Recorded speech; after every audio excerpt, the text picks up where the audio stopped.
Why is this skill more important for our children's generation than any generation that came before?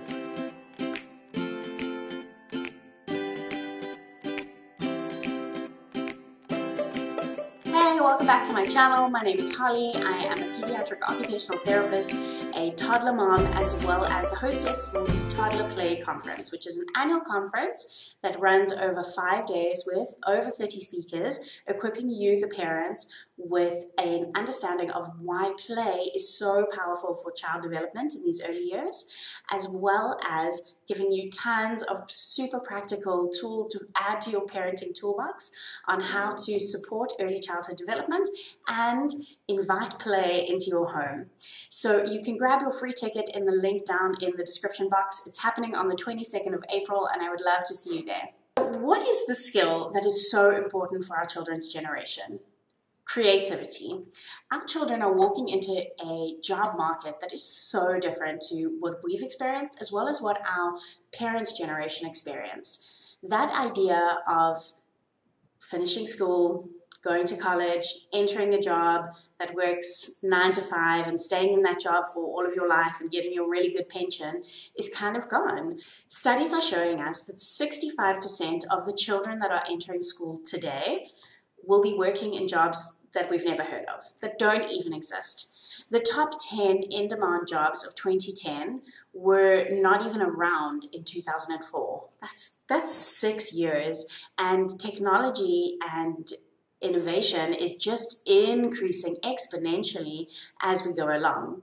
There are jobs like an app developer that weren't even a thing in the 2000s and now are one of the most popular jobs in this generation. And that is what our children are going to be walking into. Their hours of work and the way that their work is managed is going to be different from this like arrive at work at 9, clock in and stay till 5 and then clock out.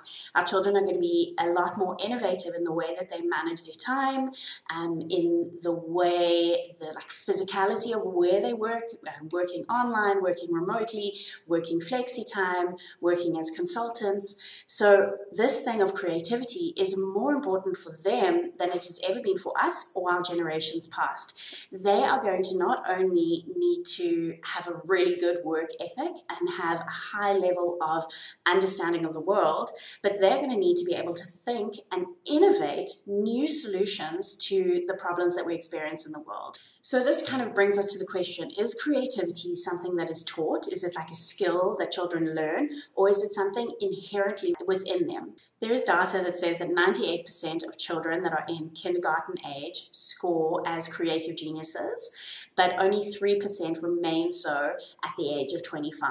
So this shows us that there is something about the educational system or about the process of growing up that decreases children's creativity. But what I would like to put forward today is this idea that we as parents have a huge responsibility in recognizing creativity and modeling creative thought processes for our children. So what is really creativity? Are we talking about somebody being exceptionally gifted in arts? Not really. I know that's how it's often thought of, but when we talk about creativity, what we're really talking about is somebody who recognizes a problem firstly and think about creative solutions to that problem. In our generation, we're talking about people that have started online shopping empires, about people that have invented different types of apps or the smartphone even. All of these things were a problem recognized and a way of solving that problem using all kinds of different thinking and different approaches. So how can we encourage our children in this path of creativity? And the first thing that I'd like to offer is something that maybe seems a bit counterintuitive, but that is boredom. Boredom, through research, is said to be the doorway to creativity. It kind of provides our children with like a moment of like a blank brain for them to start actually recognizing problems and starting to think about solutions. Now, as parents, that doesn't necessarily mean that we need to like take away all their toys and take away everything just so that they'll be bored, but it is freeing up enough time within our schedules that they have pockets of not being entertained. They have pockets of not having like a mental task to be doing, that they can kind of be bored. And that definitely involves decreasing screen time, but it also involves just the way that we approach their childhood and not just overwhelming them with different enrichment classes and things like this. And that leads us into point 2, which is allowing for our children to have self-directed play.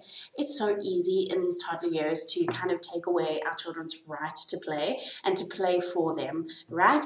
Come on, let's build this tower like this. You see one, wow, another one, great. Let's build it up and now we have a tower. Instead of allowing them this opportunity to like look at those blocks and think about something that they find interesting, which might not look to us on the other side as like they've built anything. It might look that they're just lining up colors. It might look that they're banging blocks together, but that is their experience of self-directed play, which is really, really important that we set up the foundation for that now, but that they can take that autonomy into their play later. And the last thing is to model problem solving. So this can be super simple. We're not talking to our children necessarily about like solving, climate change. We're talking to them about, oh, little bear looks like he's hungry. I wonder how he could not be hungry. We also can be solving problems with them as we go. You really, really want to ride your bike today and it's raining. How could we fix this problem? You have a problem, you want to ride your bike. What kind of solutions could we think of that would make it work? Maybe we could ride the bike inside. Is that allowed? Is there a boundary around that? Maybe we could decide that we'll go tomorrow. Maybe we could try ride a bike holding an umbrella. Maybe we could just go for a drive.